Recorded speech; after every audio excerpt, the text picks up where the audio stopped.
All right, guys, let's talk about what today is, depending on what part of the world you're in. Today is Cinco de Mayo, which means half of you are probably already one margarita in, or two or three. And don't lie to me, Joe. Cindy, I see you. Vicky, put those double fisters down. And the other half are stress eating chips because you are pretending to still care about work today at your desk. I mean, it's a cultural celebration. It's not just any normal Tuesday. So today is also the day after the Met Gala, which means the entire internet has opinions, none of which have been as unfiltered as the ones you're about to hear. And most importantly, today is the first episode of season 5 of Bridgette Unfiltered. Welcome back. Pour something. We're going in. Season 5.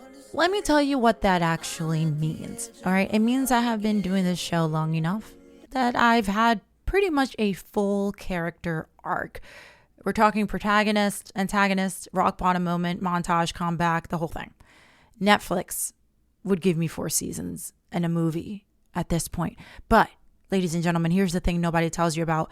That building something from scratch, there will be seasons, literally seasons, where you are recording episodes in your car because the dogs won't stop barking in the house. And you're editing at midnight and you're asking yourself, is anyone actually listening? And then someone DMs you at 2 a.m. saying your episode got them through a really hard week. And you remember why you started. So that's what season 5 is all about. It's a season where I just stop leaving things on the table. So here's what's coming this season. We are expanding. We got new formats. We got deeper dives. We got more of the conversations that mainstream media just won't have. The Unfiltered Society is growing. And if you're not already a member, I'm going to give you a very good reason to fix that before the end of this episode. And yes, I got a new baby, you guys, Willow. Round of applause for the new baby of my clan. Charlotte and Willow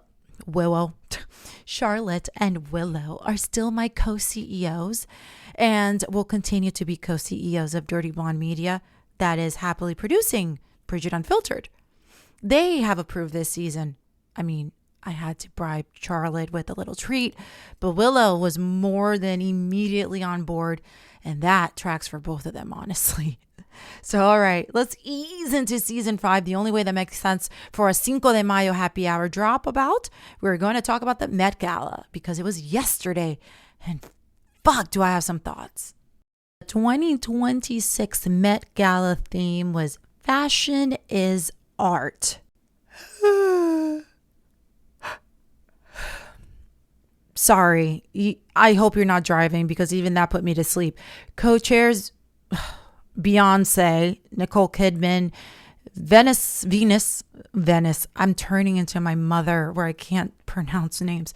Venus Williams and Anna Wintour. Honorary chairs, Jeff Bezos and Lauren Sánchez Bezos. I'm going to let that lineup just sit for 1 second. All right, that's enough. If you're just a regular dude, a heterosexual male, the ones that I tend to pine after, the ones that are emotionally unavailable, Beyonce, Nicole Kidman, Venus Williams, Anna Wintour, Jeff Bezos don't mean jack shit to you. However, this is huge. This is huge for the fashion community, but it's also big just for pop culture on its own. Jeff Bezos showing up as an honorary chair is almost as if he was allowed. And I love that for him. I love that Lauren manifested this. She did. I have questions, but I love it. The ring on her finger alone was worth more than the entire gala. So whatever. But here's my hot take. The Beyonce co-chairing problem. Let's start with her because I need to talk about this. We're besties. You're my best friend. We're FaceTiming. We're talking. She didn't just attend the Met Gala this year. She co-chaired. She co-chaired it. Do you understand what that means? It means that she's not a guest. She's not even a headliner. She is, in the most literal possible sense, running the room. And I think there's something genuinely fascinating about how we got here. Because 10 years ago, Beyoncé was someone who showed up and people lost their minds. Now she shows up and she's in charge of the event. That is a different kind of power. That is a fame power. Beyonce is an institution. And she bought the damn building and remodeled it. You know that meme that we say, well, not we say, but a lot of baddies out there, a lot of girls, they go, I'm coming back for the building from the people that used to make so much fun of me, blah, blah, blah, blah, blah, blah, blah. Honestly, good for her. It's the only acceptable ending to that arc that is Beyonce. And I mean, the fashion, don't get me wrong. Again, if you're just a regular heterosexual male, the Met Gala is where you are just at your top of the top. You wear your most beautiful Schiaparelli. You just ooze in diamonds, depending on the theme.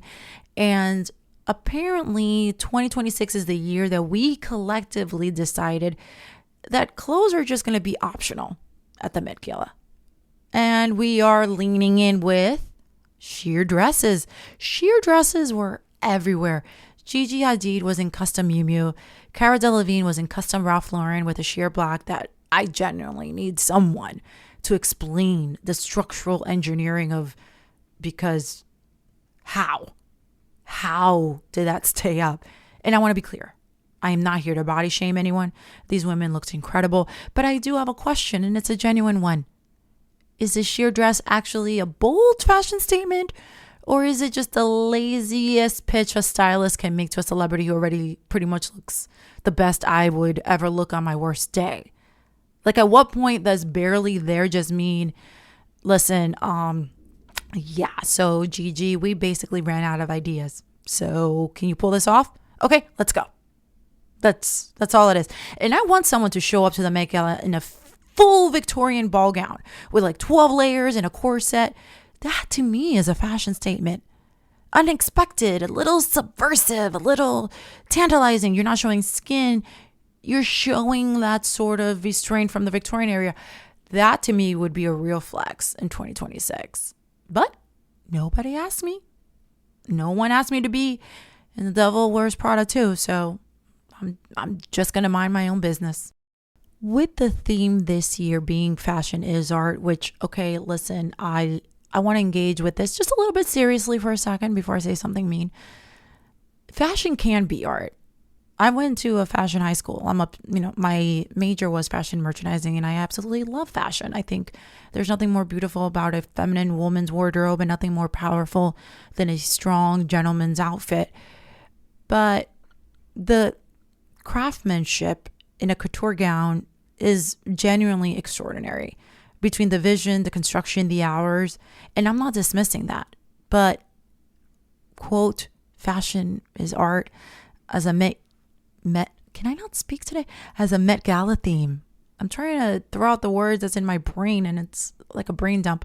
But my actual take is that the Met Gala is not about art. It's not. Let's be real. It's about access. It's about who gets to be in the room. And the reason that we all are watching and hating on and making fun of, because raise your hand, I did, is not because we care about the Costume Institute, please. It's because it is the single most visible annual display of where the gates are and who's not allowed through them. You, my friends, are not watching art. You're watching the velvet rope, which is fascinating. And I think that's actually fine, as long as we're just honest about it. Because, all right, guys, it's not a museum. You're just flexing your access to Schiaparelli, Ralph Lauren, and the most beautiful gowns of gowns. And, sometimes that's enough. Sometimes in this world, just tell us what you are and just be real about it. And we will take your word for it. And either we're going to merge left or we're going to veer right. But at least be honest about it. And all of this, we're doing it for the Institute, we can just say it's a bunch of bullshit. This year, the Met Gala had quite a moment, and it's called the Lauren Sánchez moment. And I actually want to be thoughtful here because I think there's something real here. And this is just from my own perspective. Remember, if you've been following the show, me, Bridgette B, as a former adult film star, I have different perspectives on things, and the journey is leading me elsewhere, more mainstream, and I still feel a certain type of way at certain things, but you can't teach an old dog new tricks, right? So Lauren Sánchez Bezos, the honorary co-chair of the 2026 Met Gala. Now, you may remember that Lauren Sánchez was, for a period of time, one of the most tabloid women in America.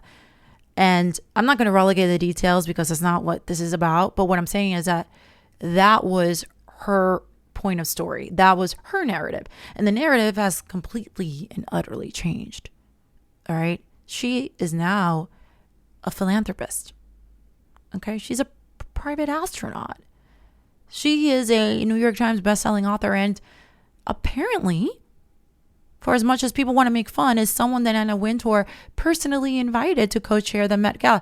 That is a complete rewrite. And hello, I am personally in my own. So I can kind of relate and hope it would be the same for me. But what I find that is genuinely interesting about her and all of this with the Met is because it raises a question that, do the story of the times change because the people change or because just the power changes? Is it her or is it Jeff's money? Or is it both? Or does it even matter? I'm just saying that the question is just worth sitting with, especially for women who've been handed a label that they didn't choose to have. I didn't choose to be called nothing but a whore, but that's what happened. And as I move on from it, that label just seems to just want to stick on there, even though I am pretty much on a road of celibacy at the moment. But okay, I digress. That's just my little couple minutes on the Met Gala for the boys in town who have no idea what it's about. But in case your girl wakes up tomorrow morning or she goes to bed tonight and she wants to talk to you about it, now you have some things to say. Okay, it is Cinco de Mayo. It is 5 o'clock somewhere. And if you are listening to this at your happy hour time, I want to ask you exactly, what are you drinking? What are you doing? Hope you're having a great time. If it's for you 5 o'clock, then it's exactly where I am, which means we are all officially in happy hour territory. You can't see, but my friends that are watching behind the scenes and beyond, I am happily launching something new today that I wanted to become a season 5 tradition. I'm calling it, and I'm very proud of this name, the Happy Hour Confession. Last season, we had Dear Bridgette. But this season, we're going to have something a little different. Okay, here's how it works. Every episode, I'm going to share one thing that I've been holding back. Something that I've been sitting on. Could be about the industry, could be personal, could be a hot take that I was scared to say out loud. And then I'm going to invite you to do the same. You're going to drop yours in the community, in the comments or DM. And the best one gets shouted out next week. So since this is the first time we're going to do it, we're just going to shout me out. So this week's Happy Hour Confession is the very first one of my own. I almost didn't make season 5. Insert dramatic music here. Not for dramatic reasons. And not for anything that I want to get too into depth right now. Just that there was a moment sometime around January where I genuinely asked myself if this was still the thing I was supposed to be doing. If the energy that it takes was worth it. And I decided that it was. I decided it was.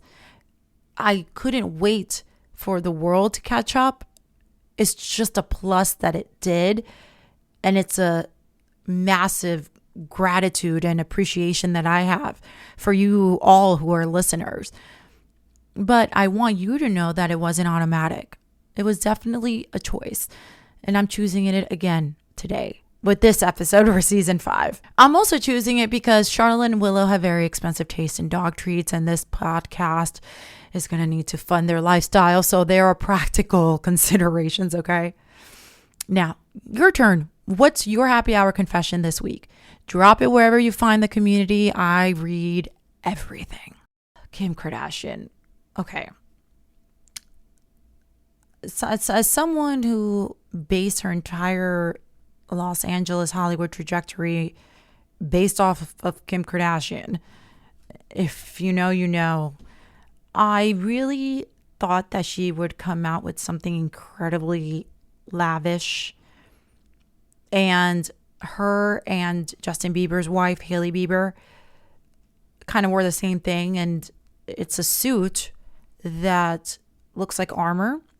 And I am trying to understand why it's such a thing.